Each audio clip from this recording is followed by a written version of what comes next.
కీర్తింతును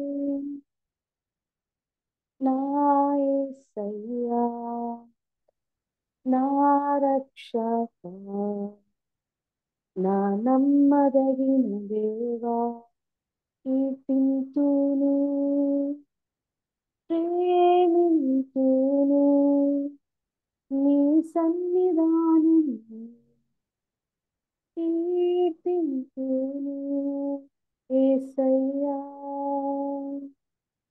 ప్రేమింతును నీ సన్నిధానం. కీర్తింతును యేసయ్యా, నా విమోచకుడా, నా పోషకుడా, నా నమ్మదగిన దేవా. కీర్తింతును నా విమోచకుడా, నా పోషకుడా, నా నమ్మదగిన దేవా. కీర్తింతును, ప్రేమింతును నీ సన్నిధానం. కీర్తింతును యేసయ్యా, ప్రేమింతును నీ సన్నిధానమును. కీర్తింతును యేసయ్యా, నా స్నేహితుడా, నా సహాయకుడా, నా నమ్మదగిన దేవా. కీర్తింతును నా స్నేహితుడా, నా సహాయకుడా, నా నమ్మదగిన దేవా. కీర్తింతును, ప్రేమింతును నీ సన్నిధానం. కీర్తింతును యేసయ్యా, ప్రేమింతును నీ సన్నిధానం. కీర్తింతును యేసయ్యా, ప్రేమింతును నీ సన్నిధానము. కీర్తింతును యేసయ్యా. చక్కటి పాట పాడినావమ్మా, దేవునికి స్తోత్రం. మరి బ్రాహ్మణి గురించి కొన్ని విషయాలు మాట్లాడుకుందామండి. ప్రభావతమ్మ అక్క, ఆ ఆ అక్క బిడ్డ మనమరాలన్నమాట ఈ అమ్మాయి. ఎంకామ్ ఎంబీఏ చదివింది. ఈ అమ్మాయి ప్రభువుని నమ్ముకున్న తర్వాత తనకు రక్షించబడిన అతనితోనే వివాహం జరగాలని ఎన్నో అలయన్సెస్ వస్తున్నా కానీ ఆ అమ్మాయి ఒప్పుకోవటం లేదండి. ప్రభు సేవలో ఉండే వ్యక్తి, ప్రభువుని విశ్వసించిన వ్యక్తి, తాను కూడా ప్రభు సేవ చేయాలనే ఆశతో ఈ బ్రాహ్మణి వెయిట్ చేస్తోంది. సంఘం బ్రాహ్మణి కోసం సంఘం అంతా ప్రార్థన చేస్తుంది. ప్రతి శుక్రవారం ప్రార్థన చేస్తుంది. ఉపవాస ప్రార్థనలో కూడా బ్రాహ్మణిని గుర్తు చేసుకుంటున్నారు. మరి బ్రాహ్మణినే కాదు, మరి ప్రభావతమ్మ కుమారుడు భాస్కర్ రెడ్డి గారిని కూడా గుర్తు చేసుకుంటున్నాము. ఆయన రక్షణ కోసం కూడా దేవుడు మన ప్రార్థనలు ఆలకించి మరి బ్రాహ్మణి ఏదైతే కోరుకుంటున్నదో అవన్నీ చక్కగా మరి ఆ బిడ్డ జీవితంలో నెరవేర్చి మరి ప్రభు సేవలో రెండింతల ఆత్మతో మరి ప్రభు సేవ చేయాలని మనం మనస్ఫూర్తిగా కోరుకుందామండి. అమ్మ బ్రాహ్మణి, వాక్యం పంచుకుంటావమ్మా? అవునండి. ప్రైజ్ లార్డ్ అనేసి దేవుని నామములో మీ అందరికీ ప్రత్యేకమైన వందనాలు. ఇప్పుడు ఆంటీ ఏదైతే చెప్పిందో అవన్నీ కూడా యాప్ట్, అన్ని కూడా నిజాలు. నే నా కోసము సంఘం అంతా కూడా ప్రార్థిస్తున్నారు. రీసెంట్ గా మా నాన్న ఎక్స్పైర్ అయినా కూడా సంఘం అంతా కూడా మా కోసం చాలా ప్రార్థించారు, చాలా ఆదరించారు, ఇంటికి వచ్చారు. మాకు అంటే చాలా సపోర్టివ్ గా ఉన్నారు. ఆ విషయాల్లో నేను ఎప్పటికీ మర్చిపోలేను అన్నమాట. ఎందుకంటే ఎంతమంది ఉన్నా కూడా, రిలేటివ్స్ అయినా ఎవరైనా కూడా, ఎవరు వదిలిపెట్టినా కూడా సంఘం మాత్రము అసలు వదిలిపెట్టలేదు మమ్మల్ని, మా ఫ్యామిలీని. అది నాకు బాగా తెలుసు. ఇప్పటికీ నేను నా కోసం ఆ సంఘంలో ప్రార్థన చేయడం, ఆ, నా కోసము విజ్ఞాపన చేయడం, ఉపవాస ప్రార్థనలో నన్ను జ్ఞాపకం చేసుకోవడం, నేను అక్కడ లేకున్నా కూడా నాకు నా కోసం ప్రార్థన చేస్తున్నారని ఎవరో ఒకరు నాకు ఫోన్ చేసి చెప్తారు. ఇది ఇవాళ నీ కోసం ప్రేయర్ చేశారు, ఇట్లా మీ ఫ్యామిలీ కోసం ప్రేయర్ చేశారు అని చెప్తారు అనమాట.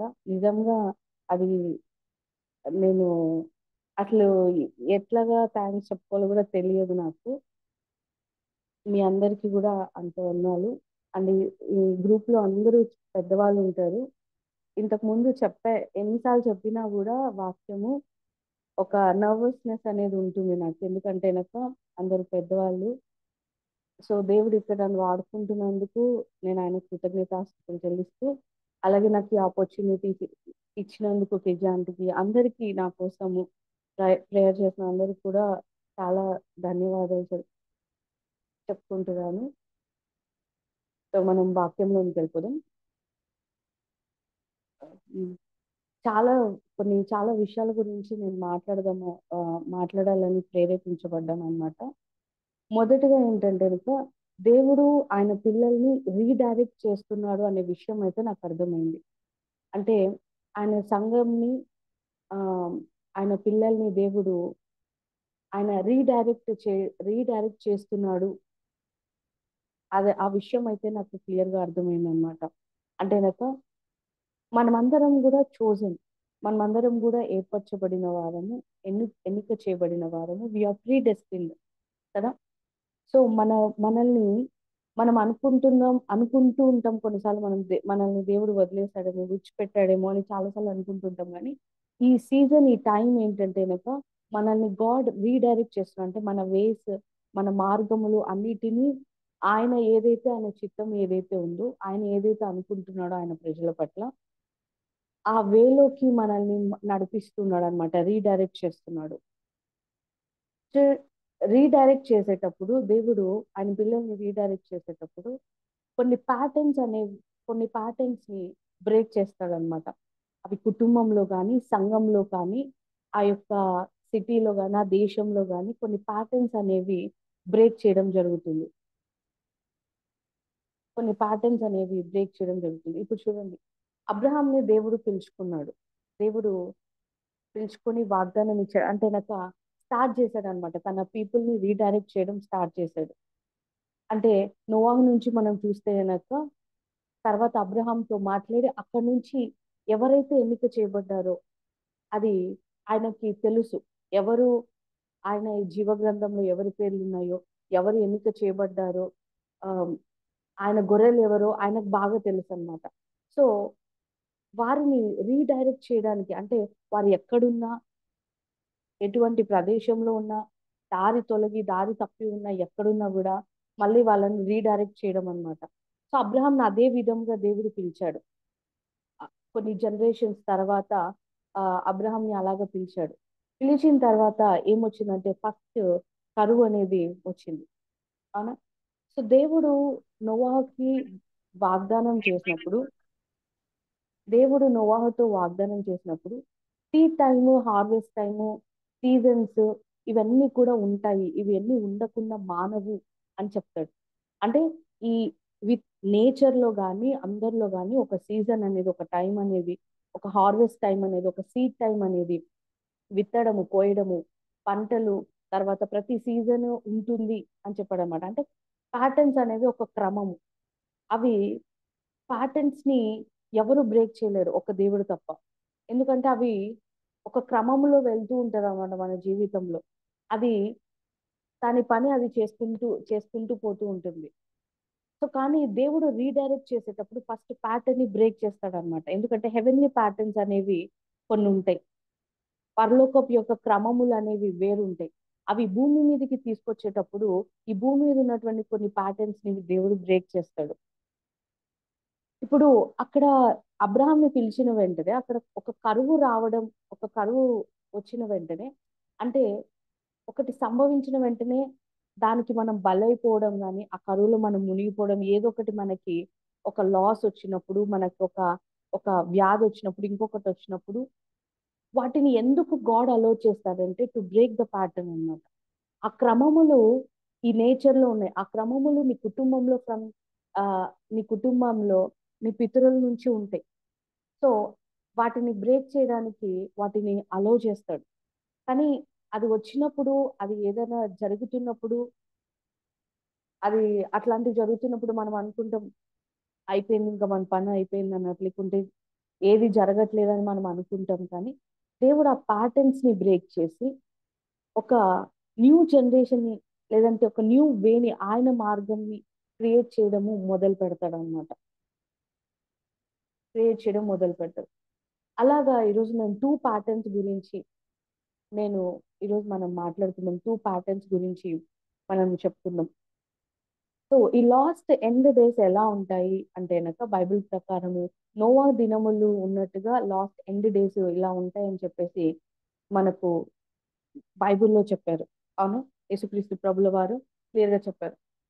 అంత్య దినములు, నోవా దినములలో ఎలాగో పెళ్లికి ఇచ్చుకుంటూ, పెళ్లికి ఆ పెళ్లిళ్ళు చేసుకుంటూ, తాగుచూ తినుచు ఇలాగా నోవా దినములు ఉన్నట్టు ఉంటాయి అని చెప్పాడు అనమాట. ఒకసారి మనం చూద్దాం. మనం ఆ నోవాహు దినముల గురించి చూడాలంటే క్లియర్ గా ఆది కాండము 6వ అధ్యాయంలో మనం చూస్తే కనుక క్లియర్ గా ఉంటుంది. అవునా, ఆ నోవాహు దినములు ఎలా ఉన్నాయి, ఏంటి అనేది మనము ఆ దాంట్లో చూడొచ్చు. ఒకసారి చూద్దాం. ఆది కాండము 6వ అధ్యాయము, 6వ అధ్యాయం మొదటి నుంచి ఒకసారి చూద్దాం. నరులు భూమి మీద విస్తరింపన ఆరంభించిన తర్వాత కుమార్తెలు వారికి పుట్టినప్పుడు దేవుని కుమారులు నరుల కుమార్తెలు చక్కని వారిని చూచి వారందరిలో తమకు మనస్సు వచ్చిన స్త్రీలను వివాహం చేసుకునేది. అప్పుడు యెహోవా, నా ఆత్మ నరులతో ఎల్లప్పుడూ వాదించదు, వారు తమ అక్రమ విషయంలో నరమాతురులై ఉన్నారు. అయినను వారి దినములు 120 ఏండ్లగును. ఆ దినములలో నెఫీలులు అని వారు భూమి మీద ఉండేది, తర్వాతను ఉండేది. దేవుని కుమారులు నరుల కుమార్తెలతో పోయినప్పుడు వారికి పిల్లలను కనిది. పూర్వకాలమందు పేరు పొందిన శూరులు వీరే. ఎవరైతే ఇంకా ఫాలెన్ ఏంజల్స్ అంటే వారి యొక్క మహిమను విడిచిపెట్టి, ఏ దూతలైతే గనక భూమికి భూమి మీదకి దిగి వచ్చారో, ఈ ఫాలెన్ నేచర్ ని మనం ఈ అధ్యాయంలో చూస్తాం. అంటే గనక దేవుని కుమారులు అంటే ఆ స్టాండర్డ్స్ లో ఉండాల్సినటువంటి వారు వారి యొక్క మహిమను విడిచిపెట్టుకొని కొన్నిటి వైపు తిరిగి ఈ భూలోకానికి వచ్చి ఈ భూమిని నాశనం చేయడం అనేది జరిగింది నోవా దినములలో. సో ఫాలెన్ ఏంజల్స్, అందుకే ఫాలెన్ వరల్డ్ లో మనం ఉంటాం అనమాట. ఆ ఫాలెన్ నేచర్ లోకి మనము వెళ్తూ ఉంటాం. సో ఏ దూతలైతే కనుక భూమి మీదకి వచ్చి ఆ అంటే వాచర్స్ అనే వాళ్ళు కూడా ఉంటారన్నమాట. మనము మనము పౌలు గారు చెప్పిన ప్రకారం మనం ఎవరితో పోరాడుతున్నామంటే రక్త మాంసములతో కాదు, శరీరములతో కాదు. అవునా, ఆకాశ మండలంలో ఉన్నటువంటి ఒక ప్రభుత్వాలు, ఒక ప్రిన్సిపాలిటీస్, ఒక పవర్స్, వీటితో మనం పోరాడుతూ ఉంటాం. వీటితో మనము యుద్ధం చేస్తున్నాం. అంటే స్పిరిచువల్ వార్ఫేర్ అనేది మనకి జరుగుతూ ఉంటుంది. యాజ్ ఎ బిలీవర్స్ గా, క్రిస్టియన్స్ గా మన మన జీవితంలో మనకు జరిగేదే అదనమాట, స్పిరిచువల్ వార్ఫేర్. వాటితో మనము పోరాడుతూ ఉంటాం. ఇక భూమి మీద నరులతో అంటే గనక అది మనకు సంబంధించిన కాదు. అది దేవుడు ఆ వెంజన్స్ అనేవి, దేవుడు పగ తీర్చుకొనుట అనేది దేవుడి పని అని దేవుడు చెప్పాడు.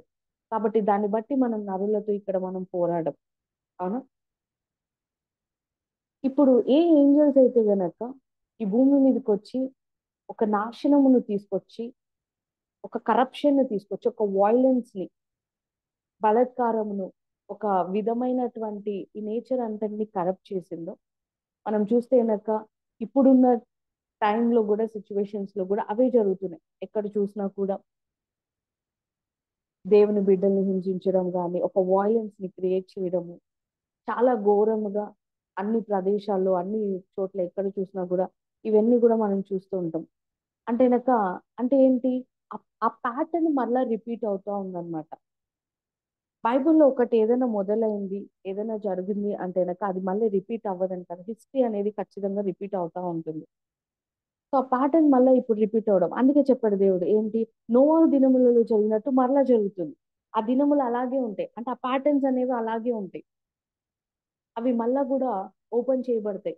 అందుకే ఈ ఈ సమయంలో దేవుని బిడ్డలు అంటే క్లారిటీ లేకపోవడం, కన్ఫ్యూజన్స్‌తో ఉండడము, ఎటు ప్రయాణించాలో తెలీదు. ఏ ఎటువైపు వెళ్ళాలో తెలీదు. దేవుని చిత్తం ఏంటో ఏ ఒక్కరికి కూడా వారి యొక్క జీవితంలో అర్థం కాకపోవడము. తర్వాత కుటుంబంలో, తర్వాత జ్ఞానం నశించడం, జ్ఞానం లేకపోవడము. ఇలాగా అన్ని విధాములైనటువంటివి మనం వీటికి గురి అవుతూ ఉంటామనమాట.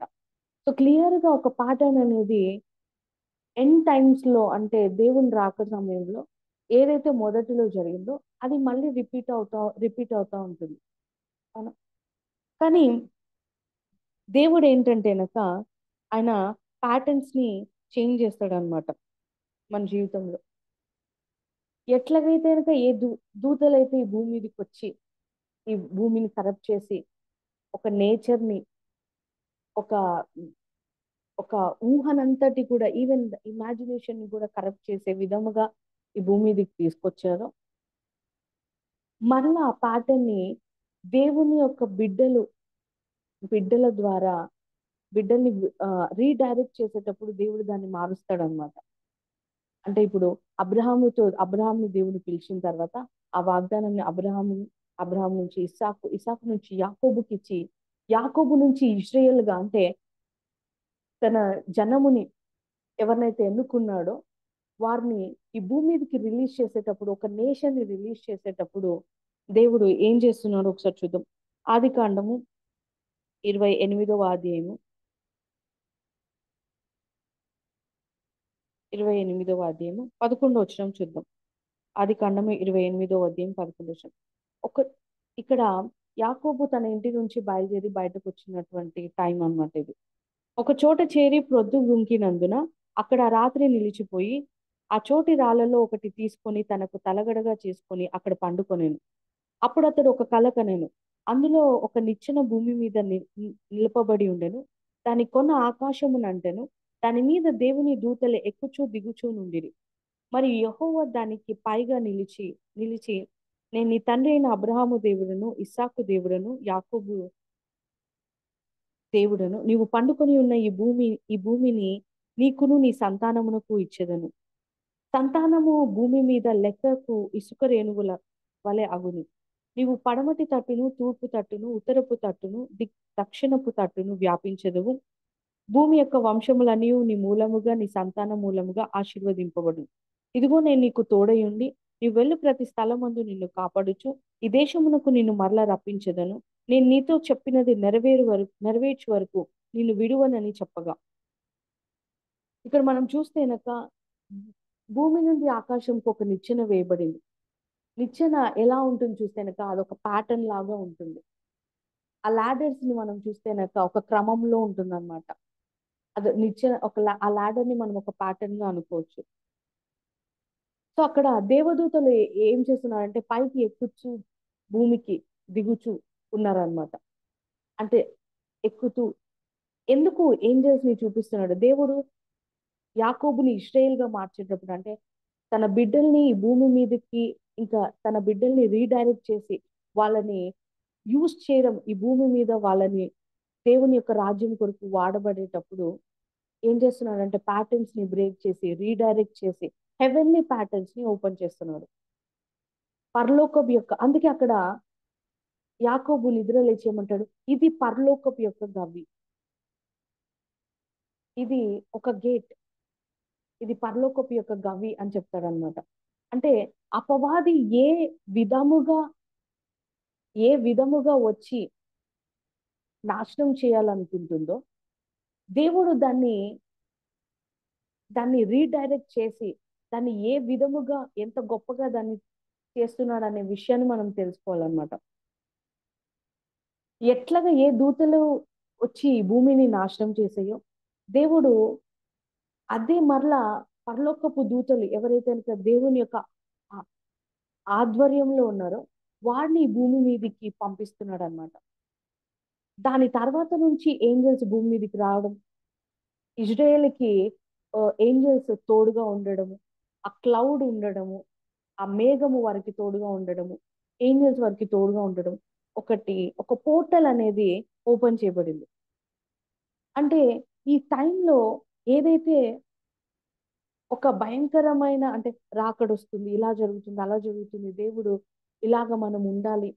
చూడండి, మనల్ని మనం ఎప్పుడు కూడా శుద్ధీకరించుకోలేము.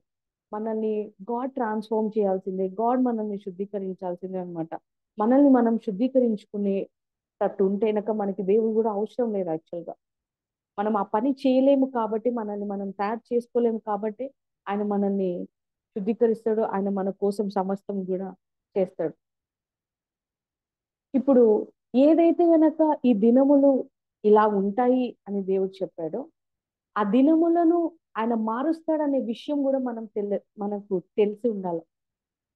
అక్కడ నోవహు దినములు ఉన్నట్టుగా మత్తయి సువార్త 24 అధ్యాయంలో ఉంటుంది. నోవహు దినములు ఉన్నట్టుగా ఆ దినములు ఉంటాయని దేవుడు చెప్పాడు. అట్ ద సేమ్ టైం మళ్ళీ అక్కడ ఏం చెప్తాడంటే గనక ఆహ్, ఎలెక్ట్ చేయబడిన వారు సైతం అంటే ఏర్పరచబడిన వారు సైతము మోసపరచబడొచ్చు. కానీ ఇట్ ఈస్ ఇంపాసిబుల్. సాధ్యం అవ్వచ్చు. మేబీ కానీ it is impossible. It is impossible to deceive the elect. దేవుని బిడ్డల్ని మోసపరచడం అంటే ఎలెక్ట్ చేయబడిన వారు ప్రీ డెస్టిన్డ్ ఎవరైతే ఉన్నారో, ఎవరైతే ఎన్నుకోబడ్డారో వాళ్ళని వాళ్ళని అపవాది ఎన్నటికీ మోసపరచలే. ఇట్ ఈస్ ఇంపాసిబుల్ అన్నమాట. సో అది మనకు అర్థం కావాల. అక్కడ మనం అది చదివినప్పుడు ఎన్నుకోబడిన వారు సహితము మోసపరచబడతారు అని నువ్వు చదివినప్పుడు నీకేమనిపిస్తుంది అంటే హోప్లెస్ సిచ్యువేషన్ గా అయిపోతుంది. నిరీక్షణ లేని విధంగా అయిపోతుంది అనమాట. కానీ దేవుడు ఎప్పుడు కూడా తన మాటల్ని మన దగ్గరికి తీసుకొచ్చినప్పుడు, ఒక వాక్యం తీసుకొచ్చినప్పుడు ఒక భయముతోను ఒక భయంకరముతోను తీసుకురాడు. ఆయన ఆయన బిడ్డల్ని ఎంతలా ప్రేమిస్తాడంటే అది మనం ఊహించలేమన్నమాట. అంతలా ఆయన ప్రేమిస్తాడు. భయముతో ఒక ఆయన రిపెంట్ చేయించాలా మనల్ని అని అనుకోడు. లేదంటే ఒక ఒక ఒక లాస్ట్ కాల్ ఇచ్చి రక్షణ పొందండి అని చెప్పడు. ఆయన బెనిఫిట్స్ ని మనకు ఫస్ట్ ఇచ్చి, ఆయన గొప్పతనాన్ని, ఆయన ప్రేమను చూపించి ఆయనను వెంబడించమంటాడు గాని, ఆయన ఏది హోప్లెస్ సిచ్యువేషన్ పెట్టి ఆయన ఎప్పుడు కూడా అట్లా చేయడనమాట. సో ఒక ఒక మాటను మనము అదే చెప్తున్నాం. స్క్రిప్చర్స్ అనేవి ప- ప- ఈ స్క్రిప్చర్స్ అనేవి ఆత్మను చంపేస్తాయి అంటే చంపేస్తాయి. కానీ అందులో మనము పరిశుద్ధాత్మని ద్వారా మనం గనక తెలుసుకుంటే గనక ఆత్మని జీవింపజేస్తుంది అనమాట. అది మనకి క్లియర్ గా గనక అర్థమైతే ఆ వచనములు మనకు జీవంని కలుగు చేస్తాయి. సో అది చదివినప్పుడు మనం అలాగే అనుకుంటాం. కానీ దేవుడికి అసాధ్యమైనది ఏది లేదని దేవుడు చెప్పాడు. So it is impossible to deceive the elect. అంటే అసాధ్యము. ఎన్నుకోబడిన వారిని సైతం కూడా మోసపరచబడడం అసాధ్యం అన్నమాట. సో ఇప్పుడు ఏ ప్యాటర్న్ అయితే ఎలాగుంటుందో అని చెప్తున్నాడో, అలాగే తన బిడ్డల కోసం ఎవరైతే ఆయన ఎన్నుకున్నాడో వారి కోసం గాడ్ ఈ టైంలో ఒక పోర్టల్ అనేది ఓపెన్ చేస్తున్నాడు. అది ఏంటంటే ఆ హెవెన్లీ ప్యాటర్న్, ఆ దూతలు ఈ భూమి మీదకి. ఈవెన్ మనం దానియేలు గ్రంథంలో కనుక చూస్తే దానియేలుతో చెప్పేటువంటి మాట, గాబ్రియల్ దూత చెప్పేటువంటి మాట ఏంటంటే చివరి దినములలో, లాస్ట్ ఎండ్ డేస్ లో మీ జనుల పక్షమున మిఖాయేలు నిలుస్తాడు. ఈ టైంలో ఏంజల్స్ అనేది వెరీ ఇంపార్టెంట్ అన్నమాట మనకి. ఆ టైంలో మనం దూతల్ని ఓన్లీ మెసెంజర్స్ గా మనం అనుకుంటాం. చాలా తక్కువగా మనము ఊహిస్తా ఉండొచ్చు. కానీ దూతలు అవి ఆకాశపు యొక్క సమూహములు అన్నమాట. సైన్యములకు అధిపతి అని ఎందుకు అంటున్నాడంటే దేవుడు, ఆయన సైన్యము అదంతా కూడా ఒక పవర్ అన్నమాట. ఆయన యొక్క అగ్ని, ఆయన యొక్క పవర్, ఆయన యొక్క మహిమ అన్నమాట ఆ దూతలన్నీ కూడా. ఈవెన్ మీరు చూస్తే గనక దూతలు ఏదైనా కూడా దేవుడు ఆయన చెప్పింది భూమిలోనికి జరగడానికి, నెరవేర్చబడడానికి ఆయన దూతలు ఆయన పంపిస్తాడు. అవునా? ఈవెన్ గబ్రియల్ దూత జకర్యా దగ్గరికి వచ్చినప్పుడు, నీకు ఇట్లా సంతానము యోహాను అనే వ్యక్తిని నీకు పుడతాడు ఇలా అని చెప్తున్నప్పుడు, అంటే రక్షణ, ఒక గుడ్ న్యూస్ ని ఈ భూమి మీదకి ఎవరు తీసుకొస్తారంటే గబ్రియల్ మాత్రమే తీసుకొస్తుంది. సో ఆ విషయాన్ని తీసుకొచ్చినప్పుడు అది నమ్మకపోవడం వల్ల ఏమంటాడంటే, గబ్రియల్ వెళ్ళి దేవుణ్ణి అడగడు. డైరెక్ట్ గా నేను ఎవరి సన్నిధిలో నిలబడతాను నీకు తెలుసా? నీ నో ఆ నోరుని సీజ్ చేస్తుంది అనమాట. అంటే అంత అధికారం కలిగి ఉంటారు వాళ్ళు. కానీ వాళ్ళు రక్షణ గురించి వాళ్ళు ప్రీచ్ చేయరు. అది మనకి ఇవ్వబడినటువంటి భారం, మనకి ఇవ్వబడినటువంటి, అంటే ఆ రక్షణ గురించి మనకు మాత్రమే ఇచ్చి, అది మనలో నుంచి పరిశుద్ధాత్ములు చేసేటప్పుడు ఆ దూతలు కూడా చూసి ఆనందిస్తాయి. ఆ దూతలు ఎందుకు దేవునికి నమస్కరిస్తే, దేవుని పిల్లలకి కూడా అక్కడికి వెళ్ళిన తర్వాత మనము అవి మనల్ని రెస్పెక్ట్ చేస్తే అంటే కనుక రక్షణ అనేటువంటి ఆ సువార్తను మనం తీసుకున్నాం. వాటిని మనం ఈ ఫాలన్ వరల్డ్ లో ఉండి, శ్రమల దాంట్లో ఉండి కూడా మనం వెళ్తున్నాము. అవి అందుకు మనకి తోడుగా ఎప్పుడు కూడా ఉంటాయన్నమాట. అందుకే బైబిల్ ఎక్కడ చూసినా కూడా దూతల గురించి కీర్తనలో ఇంకా ఎక్కువగా రాయబడి ఉంటుంది. నీ పాదములకు రాయి తగలకుండా ఈ ప్రతిదీ వాళ్ళు మనల్ని కాపాడడం, వాళ్ళు మనతో ఉండడం, వాళ్ళు మనల్ని గైడ్ చేయడం, లీడ్ చేయడం. ఈవెన్ మన శత్రువులని, ఈవెన్ మనం చూస్తే కనుక ఎర్ర సముద్రం దాటేటప్పుడు ఆ మేఘము, ఆ దూత ఇటువైపు ఏమో వెలుగుని కలుగు చేస్తూ ఉంటుంది, అటువైపు ఫరో సైన్యంకి ఏమో చీకటి కలుగు చేసి వాళ్ళు నశించిపోయేలాగా, అంటే నీ శత్రువుల్ని దారి మార్చేది, నీ శత్రువుల్ని మళ్ళించేది, వారి దారిని మళ్ళించేది, 7 దారులుగా వెళ్ళేటట్టు చేసేది. ఇవన్నీ కూడా దూతలే చేస్తారు. ఇంకా చెప్పాలని చూస్తే కనుక ఇదే యాకోబు లాబాను దగ్గర నుంచి బయటకు వచ్చేటప్పుడు ఒక నరునితో, ఒక దూతతో పెనుగులాడడం మొదలు పెడతాడు. ఒక రాత్రి అంతా కూడా, ఆ రాత్రి అంతా కూడా పెనుగులాడుతున్నప్పుడు ఏం చెప్తాడు ఆ పెనుగులాటలో? నువ్వు నన్ను ఆశీర్వదిస్తే గాని నేను నిన్ను పంపించను అన్నప్పుడు ఆ దూత అతన్ని ఆశీర్వదించడం మొదలు పెడుతుంది. ఆ దూత గ్రహిస్తుంది, ఏంటి నీ పేరు ఏంటంటే యాకోబు, అంటే నీ పేరు యాకోబు కాదు, ఇశ్రాయేలు. అంటే హెవెన్, పరలోకము మనల్ని వేరేలాగా రికగ్నైజ్ చేసి ఉంటుంది అనమాట. పరలోకము మనం ఎవరము అనేది పరలోకంకి బాగా తెలుసు, ఆ దూతలకి బాగా తెలుసు. అవి మెసేజెస్, అంటే దేవుని యొక్క వాక్కుని తీసుకురావడమే కాదు, ఒక గుడ్ న్యూస్ ని తీసుకురావడమే కాదు, బ్లెస్సింగ్స్ ని కూడా తీసుకురావడం మొదలు పెడతాయి. మన పక్షం యుద్ధము చేసేవే ప్రతిదీ అవి మనల్ని మన పక్షమున అవి ముందుకు తీసుకెళ్తాయి. ఈవెన్ మనం యేసుక్రీస్తు ప్రభుల వారి టైంలో కూడా మనం చూస్తే గనక ఆయన సిలువ దగ్గరికి వెళ్ళేటప్పుడు ఆ రోదన టైంలో కూడా మనం చూస్తే గనక దూతలు వచ్చి ఆ టైంలో ఆయనని కంఫర్ట్ చేయడం మొదలు పెడతాయి అనమాట. ఆయన బలపరచడం మొదలు పెడతాయి. తండ్రి రాడా సమయంలో దూతలు వచ్చి ఆయనని బలపరచడం మొదలు పెడతాయి. అవును. సో దూతల గురించి, అంటే దేవదూతల గురించి చాలా విషయాలు అనేకములుగా మనకున్నాయి, మనం తెలుసుకోవాలి. ఈవెన్ దో ఆ దూత ఏం చేస్తుంది మోషేకి ఒక్కడికే తెలిసినప్పటికీ కూడా, మోషే వాటితో ఇంటరాక్ట్ అయినప్పటికీ కూడా వాటి యొక్క మహిమను, లేదంటే వాటికి సంబంధించిన ఆ ప్రొటెక్షన్ అంతటిని కూడా ఇశ్రాయేల్ అంతా కూడా అనుభవిస్తున్నారు అనమాట. ఈ రోజు ఆ అనుభవం మీకు లేకున్నా కూడా ఇది తెలుసుకోవడం ద్వారా, వినటం ద్వారా, మనం చదువుతున్నప్పుడు ద్వారా, ఆ ప్రజెన్స్ ద్వారా మనకు చాలా చాలా మార్పులు అనేవి కూడా జరుగుతాయి. సో ఏ దినములైతే ఇంకా నోవా దినములు ఉన్నట్టు ఉంటాయో, ఆ దినములలో ఆ దినములు అలాగా అలాగుంటాయి. దేవుడు ఆ ప్యాటర్న్ ని మార్చడానికి ఏంటి, ఆయన బిడ్డల్ని రీడైరెక్ట్ చేసేటప్పుడు యాకోబు నుంచి ఒక ఆ విధానంని తీసుకొస్తాడు, ఆ ఏంజల్స్ ని మళ్ళీ తీసుకొస్తాడు, ఆ పోర్టల్ ని ఓపెన్ చేస్తాడు, ఆ గేట్స్ ని తెరుస్తాడు అనమాట. ఈ సమయంలో కూడా ఆయన బిడ్డల కోసము ఆయన కాపుదల ఇలాగే ఉంది. ఆయన బిడ్డల కోసము, ఆయన సంఘం కోసము ఇదే ఇదే ఓపెన్ చేస్తున్నాడు. ఆ గేట్స్ అనేవి దేవుడు ఓపెన్ చేస్తున్నాడు అనమాట. మరలా ఆయన అక్కడ చెప్పిన మాట ఏంటంటే, ఇవన్నీ నేను నీ జీవితంలో నెరవేర్చే వరకు, అంటే నీ బిడ్డలు ఇవన్నీ కూడా నీ సంతానములో చేసేంత వరకు, అంటే మనకు ఆయన ఇస్తున్నటువంటి వాగ్దానం, సంఘాన్ని నేను విడిచిపెట్టట్లేదు, కుటుంబాన్ని నేను విడిచిపెట్టలేదు, మిమ్మల్ని నేను విడిచిపెట్టలేదు, ఇవన్నీ కూడా నేను చేస్తున్నాను, మిమ్మల్ని ఆశీర్వదించబోతాను, ఇంకా ఇది మొదలుకొని మిమ్మల్ని దీవిస్తాను, మిమ్మల్ని మరలా రక్షిస్తాను, మీతో మిమ్మల్ని మరలా మీకు దగ్గర అవుతాను, మరలా మీరు నా ప్రేమని చూడడం మొదలు పెడతారు. చాలా సార్లు దేవుడు ఎందుకు ఇలా చేస్తున్నాడు ఇలాగా అని మనం అనుకుంటూ ఉంటాం. చూడండి, దేవుడు నిన్న నేడు ఏకరీతిగా ఉన్న దేవుడు, మాట తప్పని దేవుడు. అవునా? ఆయన ఒక మాట చెప్పాడంటే అది ఖచ్చితంగా జరిగి తీరుతుంది. ఆయన మాట ఏదైనా మాట్లాడాడంటే గనక అది మళ్ళా వెనక్కి రాదు. అటువంటి దేవుడు ఏ మాటనైతే మార్చుకోలేడో అటువంటి దేవుడు మాటని మార్చాడు.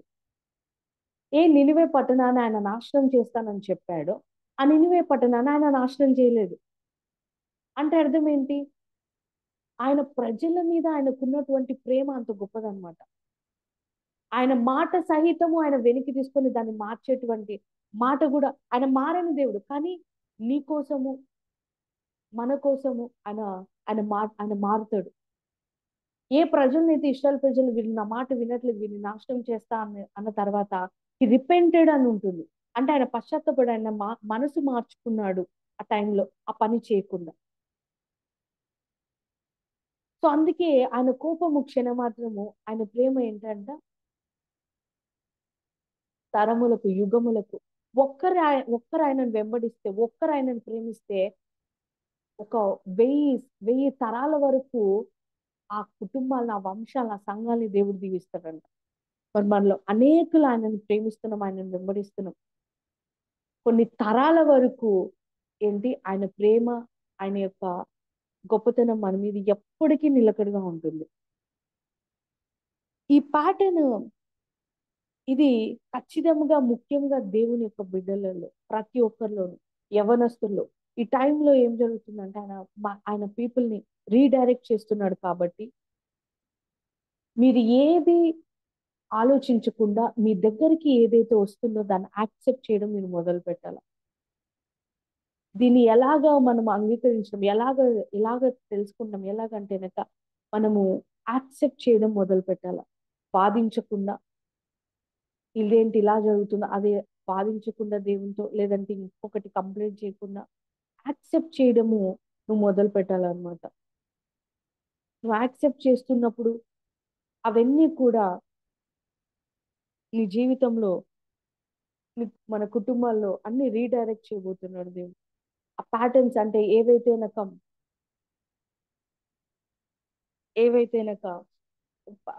కొన్ని ప్యాటర్న్స్ ఉంటాయో, అంటే నేను ఒక ఎగ్జాంపుల్ గా ఇప్పుడు ఇంకొకసారి ఎప్పుడైనా చెప్తాను. సో ఆ ప్యాటర్న్స్ అనేవి ఆయన బ్రేక్ అంటే కొన్ని సంవత్సరాల నుంచి, కొన్ని తరాల నుంచి మీ కుటుంబంలో అదే జరుగుతూ ఉంటుంది అనమాట. ఒకరిని నీ కుటుంబంలో ఎన్నుకుని నీ నుంచి దాన్ని బ్రేక్ చేస్తాడు దేవుడు. దాన్ని బ్రేక్ చేయడం మొదలుపెట్టి నీ ద్వారా ఆ కుటుంబంలో ఆ బ్లడ్ లైన్, ఆ లీనేజ్ అంతటిని కూడా క్లియర్ చేస్తాడు అనమాట. క్లియర్ చేస్తాడు. సో ఇది ఇలాగా ఉన్నప్పుడు, ఇలాగ మనం వెళ్తున్నప్పుడు అయితే ఆయన సన్నిధి లేకుండా, వితౌట్ హిస్ ప్రెసెన్స్ మనం ఏమి కూడా చేయలేం. ఇది ఫస్ట్ ప్యాటర్న్. సెకండ్ ప్యాటర్న్ ఏంటంటే ఆయన ఆత్మ, ఆయన సన్నిధి అన్నమాట. ఒకసారి చూద్దాం.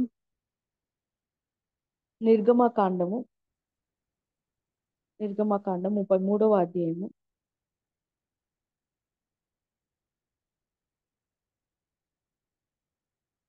12వ వచనం. మోషే యెహోవాతో ఇట్లా నేను చూడుము, ఈ ప్రజలను తోడుకొని పొమ్మని నీవు నాతో చెప్పుచున్నావు గాని నాతో ఎవరిని పంపేదవో అది నాకు తెలుపలేదు. నేను నీ పేరును బట్టి నిన్ను ఎరిగి ఉన్నాననియు నా కటాక్షము నీకు కలిగినదనియు చెప్పితివి కదా. కాబట్టి నీ కటాక్షము నా ఎడల కలిగిన ఎడల, నీ కటాక్షము నా ఎడల కలుగునట్లుగా దయచేసి నీ మార్గము నాకు తెలుపుము. అప్పుడు నేను నిన్ను తెలుసుకొందును. చిత్తగించుము, ఈ జనము నీ ప్రజలే కదా అని. అందుకు ఆయన, నా సన్నిధి నీకు తోడుగా వచ్చును, నేను నీకు విశ్రాంతి కలుగజేసేదను. ఇక్కడ ఇదే మోషే ఐగుప్తు దేశంలో అద్భుతాలు చేశాడు. చాలా గొప్ప అద్భుతాలు ఈ మోషే చేశాడు. అవును. అప్పుడు హీ వాజ్ అనాయింటెడ్ అన్నమాట. అభిషేకించబడ్డాడు. అతని మీదికి అభిషేకం వచ్చింది. కానీ ప్రజెన్స్ లేదు. ప్రజెన్స్ అనేది మేబీ లేదు. ఆ అభిషేకము మన మీదకు ప్రత్యేకంగా ఒక పని చేయడానికి. ఇప్పుడు చూడండి, యూహు అనేటువంటి ఒక వ్యక్తి ఉంటాడు బైబిల్లో. అతని మీదకి అభిషేకం వచ్చినప్పుడు అతనితో పాటు అతని గుర్రములు కూడా ఎప్పుడెప్పుడు యుద్ధంకి వెళ్దామా, ఎప్పుడెప్పుడు చంపుదామా అన్నంత ఆ విధానంతో ఉంటాయి అనమాట. అనాయింటింగ్ అనేది పర్టికులర్ గా ఒక అసైన్మెంట్ దేవుడు ఏదైతే కనుక పెట్టింటాడో నువ్వు చేయడానికి, అప్పుడు అనాయింటింగ్ అనేది నీ మీదికి బలంగా వస్తుంది. సంసోన్ మీదికి అభిషేకం బలంగా ఎందుకు వస్తుంది అంటే కనుక ఆ టైంకి అది జరగడానికి, ఒక అసైన్మెంట్ నీ ద్వారా చేయడానికి ఏదైతే దేవుడు పెట్టాడో అప్పుడు యువర్ అనాయింటెడ్ అన్నమాట. ఇప్పుడు నువ్వు గొప్ప కార్యములు చేస్తావు, అన్ని చేస్తావు. కానీ కానీ అంత లోతుగా ఆయనని తెలుసుకోకపోయిండొచ్చు. చూడండి, మోషే ఎప్పుడైతే గనక అద్భుతాలు చేశాడో, ఎప్పుడైతే ఐగుప్తు దేశంలో నీటిని రక్తంగా మార్చడము, కప్పలు రావడము, ఆకాశంలో అగ్ని, సమస్తము ఎవ్వరు ఈ భూమి మీద చేయలేనటువంటి అద్భుతాలు చేశాడు. కానీ ఆ ప్ర ఆ ప్రజలందరినీ అరణ్యంలోకి తోడుకొని వచ్చిన తర్వాత ఆ ప్రజల్ని ఎక్కడ తీసుకుపోవాలో తెలియదు. అక్కడికి వచ్చిన తర్వాత అప్పుడు అప్పుడు మోషే అడుగుతున్నాడు, నీ మార్గములు మాకు తెలుపు, అసలు నువ్వు ఏంటో, నీ మహిమ ఏంటో చూపించండి. అప్పుడు దేవుడు ఏం చెప్తున్నాడు, నేను అత్యంత కనికరము కలిగిన దేవుడిని, I'm the most merciful God అని. అప్పుడు ఆయనను పరిచయం చేసుకుంటాడు అనమాట. మనం కొన్నిసార్లు చాలా అనాయింటెడ్ గా ఉంటాం, అద్భుతాలు చేస్తాం, మనం ప్రార్థన చేసినప్పుడు ఆన్సర్స్ వస్తాయి, ఇతరులకి మనం ప్రార్థన చేసినప్పుడు బోధించినప్పుడు మంచి కార్యం జరుగుతాయి. కానీ ఆ దానికే మనము హెచ్చించిపోకూడదు అనమాట. ఆ కొంచెం తెలుసుకున్న మాటకు ఆ కొంచెంలో నువ్వు నమ్మకంగా ఉన్నప్పుడు దేవుడు ఆయనని నువ్వు తెలుసుకోవడానికి ఆయన ఆయన దగ్గరికి ఆహ్వానిస్తాడు.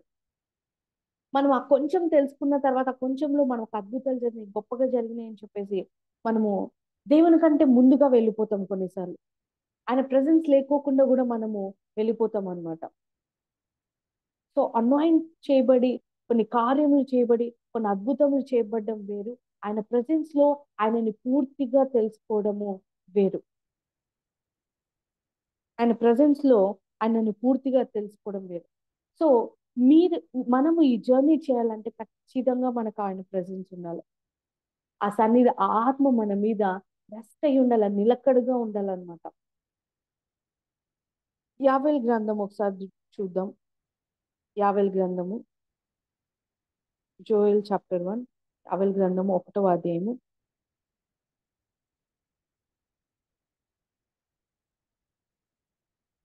5వ వచనం. మత్తులారా మేల్కొని కన్నీరు విడువుడి, ద్రాక్షరస పానము చేయువారులారా రోదన చేడి, క్రొత్త ద్రాక్షరసము మీ నోటికి రాకుండా నాశనమయ్యను. ఇక్కడ క్రొత్త ద్రాక్షరసము అంటే దేవుడు ఏం చేయబోతున్నాడో, ఆయన ప్రజల్ని ఎలాగ రీడైరెక్ట్ చేస్తున్నాడు, దేవుడు ఆయన ప్రజల జీవితంలో ఏం చేయబోతున్నాడో అది ఎవ్వరికీ అర్థం కావటం లేదు. ఆ క్రొత్త ద్రాక్షారసం ఏంటి అనేది తెలియట్లేదు ఫస్ట్. అది మన నోటికి అందకుండా వెళ్ళిపోతా ఉందన్నమాట. అంటే చూడండి, ఇక్కడ ఈ యావెల్ గ్రంథం మీ భాష కనుక మొదట అక్కడ మొదటి వర్షము ఒక విత్తనం వేసిన తర్వాత మొదటి వర్షం కురిపిస్తాడు. కానీ ఆ విత్తనము ఆ బండ కింద నలిగిపోయి కుళ్ళిపోయి పాడైపోయే స్టేజ్కి వస్తుందంట ఆ విత్తనము. తర్వాత అయినప్పటికీ దేవుడు ఆ విత్తనంని విడిచిపెట్టలేదు. తర్వాత ఆయన దాని మీద కడవరి వర్షంని కురిపించినప్పుడు ఆ విత్తనం ఎంత లోతుగా వెళ్ళిపోయినా కూడా అది మరలా బయటికి వస్తుంది. ఇప్పుడు సంఘాలలో జరగబోతున్నది ఇదే. ఎక్కడ ఎక్కడ ఎంత లోతుగా ఎక్కడ ఎటువైపు వెళ్ళిపోయి ఎక్కడెక్కడో ఉన్నప్పటికీ కూడా ఆ ఆ ఆ రెయిన్ ని, ఆ లాటర్ రెయిన్, ఆ కడవరి వర్షంని దేవుడు కురిపించబోతున్నాడు. ఎందుకంటే టు బ్రేక్ ద గ్రౌండ్. ఆ వర్షం పడినప్పుడు ఆ గ్రౌండ్ పూర్తిగా బ్రేక్ అయ్యి లోపలున్న సీడ్ ని కూడా దేవుడు బయటకు తీసుకొస్తాడు. అంటే ఆయన జనులు ఎవరైతే ఉన్నారో, ఆయన ఎవరైతే అనుకున్నారో వారందరినీ కూడా ఇట్స్ గ్యాదరింగ్ అన్నమాట. ఆ ఏంజల్స్ వచ్చి అందరినీ గ్యాదర్ చేసే టైం, కూడుకునేటువంటి సమయం, అందరినీ ఒక చోటికి చేర్చేటువంటి సమయము అన్నిటిని. అయితే ఈ క్రొత్త ద్రాక్షరసము నోటికి అందుకున్నా అంటే దేవుడు ఏం చేస్తున్నాడో మన జీవితంలో, మన కుటుంబంలో, మన సంఘంలో, మన దేశంలో ఏం చేస్తున్నాడు అనే విషయం కూడా మనకి ఎందుకు అర్థం కావటం లేదంటే మత్తులై ఉండటం. దాని ద్వారా అలాగా ఉండటం వలన ఎవరు కూడా ఏది తెలుసుకోలేకపోతున్నాం అనమాట.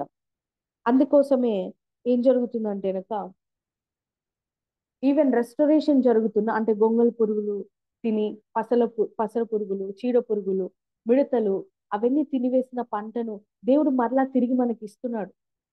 అంటే మనం కోల్పోయినవన్నీ కూడా రెస్టోర్ చేయడానికి ఆ క్రొత్త ద్రాక్షరసం మన దగ్గరకు వస్తుందని ఎలాగ తెలుస్తుంది? ఆ తెలియడానికి మన కన్నులు మూయబడ్డాయి. కొన్నిసార్లు మనం మత్తులుగా ఎందుకున్నామంటే కనుక కన్నులు మూయబడ్డాయి, చెవులు వినపడట్లేదు, హృదయం గ్రహించట్లేదు అన్నమాట. ఒకసారి చూద్దాం. రెవల్యూషన్ చాప్టర్ 17, ప్రకటన గ్రంథము 17వ అధ్యాయము 17వ అధ్యాయము మొదటి నుంచి ఒకసారి చూద్దాం. ఆ 7 పాత్రలను పట్టుకొని ఉన్న 7 దేవదూతల్లో ఒకడు వచ్చి నాతో మాటలాడుచు ఇలాగ చెప్పాను, నీవిక్కడికి రమ్ము, విస్తార జలముల మీద కూర్చున్న మహావేశ్యకు చేయబడు తీర్పు నీకు కనబరచదు. భూరాజులతో ఆమె వ్యభిచరించి భూనివాసులు ఆమె వ్యభిచార మద్యముతో మత్తులైరి.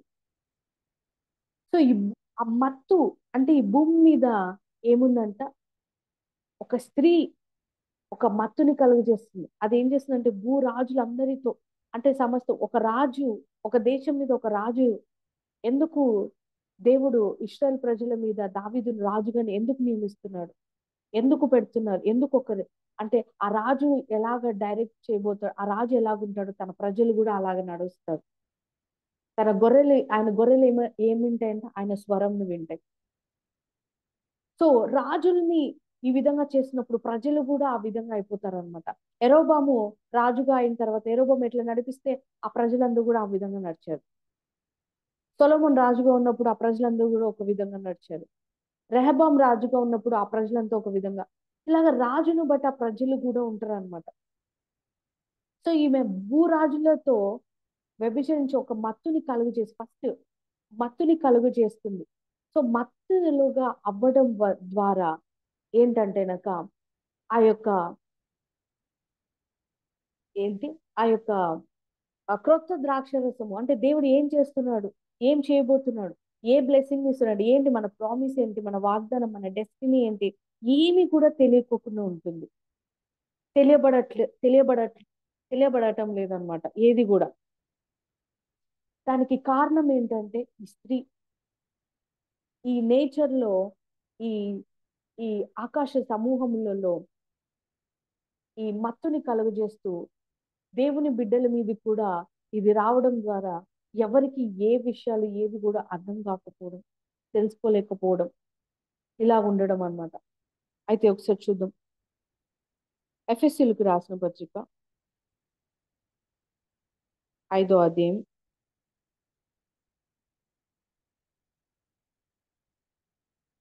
18వ వచనం ఒకసారి చూడండి. మరియు మద్యముతో మత్తులై ఉండకుడి, దానిలో దుర్వ్యాపారము కలదు, అయితే ఆత్మ ఆత్మ పరిపూర్ణులై ఉండడు. మనము ఎలాగా ఉండాలంటే ఆత్మతో అంటేనక మత్తులుగా ఉండాలి, కానీ ఆత్మ ద్వారా ఉండాలన్నమాట. ఆత్మని మనం డ్రింక్ చేయాలి. ఒక తాగినటువంటి వ్యక్తి ఎలా ఉంటాడు? అతడు కంట్రోల్లో ఉండడు. అతడు ఏం చేస్తుంటాడో అతనికి తెలియదు, అవునా? అతడు ఆ విధంగా వెళ్ళిపోతాడు. ఆత్మతో మనం ఆ విధంగా ఉండాలన్నమాట. మన శరీరం పనిచేయకూడదు. ఆత్మ మన మీదకి వచ్చినప్పుడు ఆ మత్తులో ఎలా ఉంటామంటే, నేను ఒకటే చెప్తాను, be drunk with the spirit. ఎలాగైతే ఇశ్రాయేల్ ప్రజలు ఆ టైంలో ఆ కాలంలో ఒకటే బండలోనిది వాళ్ళు త్రాగారో నీరు, ఒకటే బండలోని తిన్నారు. ఆ బండ ఎవరంటే క్రీస్తు. ఒకటే బండలోనిది నీళ్ళు వాళ్ళు ఎలాగ త్రాగారో ఈ యావేల్ గ్రంథంలో కూడా చివరి దినములలో ఏమవుతుందంటే కనుక మనందరి మీద ఆత్మ కుమ్మరించబడుతుందంట. ఈ ఆత్మ చేత మనము నింపబడాలి. ఎలాగైతే కనుక పేతురు వీళ్ళందరూ కూడా శిష్యులు వాగ్దానం కోసం ఎదురు చూస్తున్నప్పుడు వారి మీదకి ఆత్మ దిగి వచ్చినప్పుడు జనులందరూ వారిని చూసి వీళ్ళేంటి ఇంత పొద్దునే తాగారు అనుకున్నారు. Be drunken with the spirit. ఈ టైంలో ఈ ఈ ఇటువైపు మత్తు కలుగజేస్తూ ఒక స్త్రీ అనేది ఉంది, ఒక ప్యాటర్న్ అనేది ఉంది. కానీ దేవుడు ఏంటి? పరిశుద్ధాత్మను తన ఆత్మను పెట్టి దేవుని పిల్లల్ని వీటితో మత్తులు చేసి దేవుని బిడ్డల్లో దేవుని చిత్తమే జరిగే విధంగా పరిశుద్ధాత్ముడే వారి మీద పనిచేసే విధముగా. నీ ఆలోచన నా ఆలోచన కాదు, నీ శరీరం ఎటు వెళ్తుందో అవి కాదు, ఆత్మనే. శక్తి చేత కాదు, బలం చేత కాదు, ఆత్మ ద్వారానే అంత్య దినములలో కార్యములు జరుగుతాయి అన్నమాట. సో ఆ ఆత్మ ద్వారానే జరిగే విధముగా ఏంటి ఒక ప్యాటర్న్ పెట్టాడు. అర్థమవుతుంది కదా? సో ఈరోజు మనకి దేవుడు మనకి చెప్తున్నది ఏంటంటే, ఆయన మన జీవితంలో కార్యములు చేయబోతున్నాడు. ఆయన మనతో అనేకమైనటువంటి కుటుంబాల్లో ఒక రెస్టోరేషన్, మన జీవితంలో, మన సంఘాల్లో ఒక గొప్ప మార్పులని ఆయన ప్రజలను ఆయన రీడైరెక్ట్ చేస్తూ గొప్ప గొప్ప మార్పులను ఆయన తీసుకురాబోతున్నాడు అనమాట. అది మనము ఈ వాక్యం ద్వారా తెలుసుకుంటున్నాం. 2 ప్యాటర్న్స్ గురించి నేను ఏదైతే చెప్పానో, ఒకటి వచ్చేసి ఎలాగైతే కనుక నోవా దినములలో ఇలా ఉండి ఈ అంత్య దినములలో పాడవుతుందో, కానీ పాడవకుండా ఒక ప్యాటర్న్ ఆఫ్ బేతేల్ అని పేరు పెట్టాను అనమాట నేను దానికి. ప్యాటర్న్ ఆఫ్ బేతేల్ ని దేవుడు ఓపెన్ చేశాడు. ఆ గవి ఇది బేతేల్ అని అక్కడ యాకోబు ఎలాగైతే కనుక నూనె పోసి అభిషేకించి చేస్తాడో, సో ప్యాటర్న్ ఆఫ్ బేతేల్ ఒకటి ఓపెన్ చేశాడు. ప్రతి ఒక్కరి జీవితంలో, కుటుంబంలో అందరికీ ఇది జరుగుతుంది. తర్వాత ఎలాగైతే కొత్త ద్రాక్షరసము మన నోటికి అంటకుండా మత్తులమై ఉన్నామో, ఇప్పుడు అది ఆ దేవుడు చేసేటువంటి ప్రతిదీ ఆ వాగ్దానం నెరవేర్చేవన్నీ కూడా మనం చూడడానికి మనం పరిశుద్ధాత్మని ద్వారా మత్తులమై ఉంటాం. పరిశుద్ధాత్మని, ఆత్మని పూర్తిగా పొందుకుంటాం. ఆత్మ ద్వారానే కార్యములు. చూడండి, ఆ లాటర్ రెయిన్ పడిన తర్వాత ఆ కడవరి మందిరం యొక్క మహిమ కనబడుతుంది అనమాట. ఆ లాటర్ రెయిన్ రాకుండా కడవరి మందిరం యొక్క మహిమ కనబడుతుంది. సో మొదటిది ఏదైతే ఉందో అది పడిపోయిండొచ్చు. మొదటిసారి మోషే ఆ రెండు ఆ టాబ్లెట్స్ ని తీసుకొస్తున్నప్పుడు, ఆ రెండు దేవుని వేలుతో రాసినటువంటి ఆ పలకల్ని తీసుకొస్తున్నప్పుడు అవి విరిగిపోయినాయి. కానీ రెండవ దానికి దేవుడు అవకాశం ఇచ్చాడు. మొదటిసారి నీ జీవితంలో పోయిండొచ్చు, కానీ రెండవ దానికి అవకాశం. మొదటిసారి లా వచ్చింది, కానీ అది నీ జీవితంలో ఏం చేయకపోవచ్చు. అంటే రెండవ దానికి గ్రేస్ కి అవకాశం, కృపకి అవకాశం ఇచ్చాడు దేవుడు. కృపని తీసుకొచ్చాడు. సో మొదటి మందిరం పడిపోయిండొచ్చు, కానీ రెండవ మందిరము దాన్ని కడుతున్నప్పుడు, చూడండి, మనం ఎజ్రా గ్రంథం బాగా చదివితే కనుక రెండవసారి మందిరం నిర్మాణం చేసే టైంలో ఆయన ఏం చేశాడంటే, ఆయన ప్రజలందరినీ కూడా రీడైరెక్ట్ చేశాడు. కొంతమంది లేవీయులు, యాజకులు, ప్రజలు అన్యులను పెళ్లిసుకొని అటువైపు వెళ్ళిపోయినా కూడా ఎజ్రా వాళ్ళందరినీ తీసుకొచ్చి ఆ భార్యలను, ఈవెన్ పిల్లలు ఉన్నా సరే వాళ్ళని విడిచిపెట్టమని వచ్చేసి తన ప్రజలందరినీ కూడా మళ్ళా ఆయన సీడ్ అంతటిని కూడా పరిశుద్ధపరుస్తాడు. మళ్ళా ఆయన ప్రజలందరినీ కూడా రీడైరెక్ట్ చేస్తాడు. రెండవ మందిరం కట్టబడేటప్పుడు, అంటే మన శరీరము ఏంటి, దేవుని యొక్క ఆలయం. మనము రెండవసారి కట్టబడేటప్పుడు మన మందిరాన్ని దేవుడు కడుతున్నాడు. శరీరాన్ని కడుతున్నప్పుడు అన్ని రీడైరెక్ట్ చేస్తున్నాడు. ప్రతి ప్యాటర్న్ ఏదైతే ఇదే జరగాలో, ఈ క్రమం ప్రకారమే, ఈ లోక ప్రకారమే, ఇక్కడ ఉన్నటువంటి ప్రకారమే, ఈ దుష్ట శక్తులు పెట్టిన ఈ ప్రకారం జరగాలో, ఆ ప్యాటర్న్స్ అన్ని కూడా బ్రేక్ అయ్యి, ఆ విగ్రహముల నుంచి వచ్చినవి, తరాల నుంచి వచ్చినవి, అవన్నీ కూడా బ్రేక్ అయ్యి దేవుని యొక్క వంశము ఆరంభం అవడం, దేవుని యొక్క ప్యాటర్న్స్, దేవుని యొక్క రాజ్యం, ఆ కింగ్డమ్, ఆ హెవెన్, ఆ ప్యాటర్న్స్ ప్రకారం మన జీవితాలు ఈ రోజు నుంచి ముందుకెళ్తాయి. ఇది నేను నిజంగా నేను ఖచ్చితంగా నమ్ముతున్నాను. మిమ్మల్ని కూడా నమ్మమని నేను చెప్తున్నాను, అంటే విశ్వసించమని నేను చెప్తున్నాను. సో ఖచ్చితంగా మీరు బ్రేక్ త్రూ చూస్తారు. ఖచ్చితంగా మీ లైఫ్ మళ్ళీ రీడైరెక్ట్ అవ్వడం, కొన్ని మార్పులు జరగడము. మనం అనుకున్నది ఒకటి, ఆలోచించేది ఒకటి, మనం చేస్తున్నది ఒకటి, కానీ గాడ్ రీడైరెక్ట్ చేసి తను నడిపిస్తాడు. ఆమెన్. ప్రార్థన చేసుకుందాం, చిన్న ప్రార్థన చేసుకుందాం. తనైన దేవ, మీ కుమారుని యొక్క యేసుక్రీస్తు నామంలో మీకు అనేకమైనటువంటి వందనం, స్తోత్రం చెల్లిస్తున్నాం తండ్రి. ప్రభా, చెప్పబడిన మాటలు, వాక్యము తండ్రి మాట్లాడు పరిశుద్ధాత్మను మీరు మీ బిడ్డలకి బోధించారు. మమ్మల్ని అందరినీ కూడా మీరు ప్రభా రీడైరెక్ట్ చేస్తున్నారు.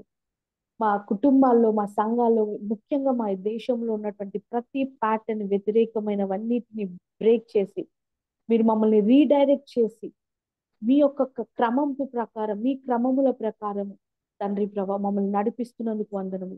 మా కొరకు ప్రభా ఈ అంత్య దినములలో ఒక పోర్టల్స్, ఒక హెవెన్లీ పోర్టల్స్ ని ఓపెన్ చేసినందుకు వందనము.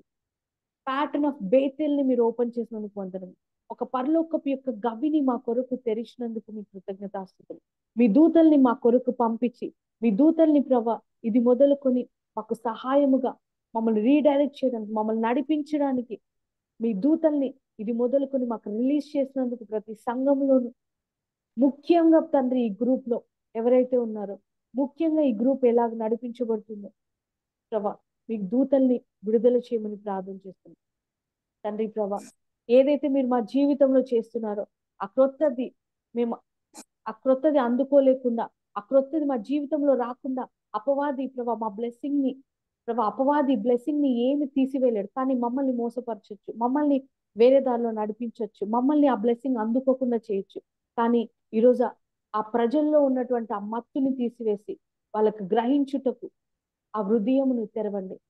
చూచుటకు ఆ కన్నులను, వినుటకు ఆ చెవులను తెరిచి తండ్రి ప్రభా మీ ఆత్మ చేత మమ్మల్ని నింపుమని ప్రార్థన చేస్తున్నాం.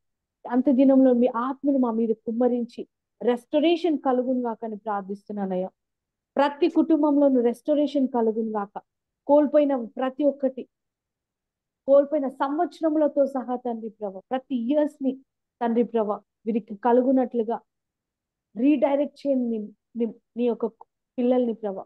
ఎవరినైతే మీరు చూస్ చేసుకున్నారో మీ జీవ గ్రంథంలో ఎవరి పిల్లలు ఏ పేర్లు అయితే ఉన్నాయో వాళ్ళందరి కుటుంబంలోనూ గొప్ప మార్పులు జరుగుగాక తండ్రి. మమ్మల్ని క్షమించి తండ్రి ప్రభా మమ్మల్ని జ్ఞాపకం చేసుకోమని ప్రార్థన చేస్తున్నాం. జకర్యాలో చెప్పిన ప్రకారంగా తండ్రి ప్రభా ఇక నా బిడ్డలను నేను వదిలిపెట్టిన వారి పట్ల రోషముగా నేను కలిగి ఉన్నాను అన్నట్లుగా మీ రోషము మా పట్ల చూపించుమని ప్రార్థన చేస్తాం. మీ అధికాశక్తి మా పట్ల కలుగును కాకని ప్రార్థన చేస్తాం. మరి ఎక్కువగా మీ భాగ్యముతో మమ్మల్ని నింపి మమ్మల్ని ఆశీర్వదించి తండ్రి మమ్మల్ని దీవించి మా సరిహద్దులను విశాలపరచుమని ప్రార్థన చేస్తూ సమస్తమైనటువంటి మహిమయు ఘనతయు ప్రభావములు మీకే చెల్లిస్తూ నజరేయుడైన యేసుక్రీస్తు నామమున ప్రార్థించి అడిగినవన్నీ పొందుకొని ఉన్నాం తండ్రి. ఆమేన్. బ్రాహ్మణి ఆంటీ మీ నాన్నగారు చనిపోయి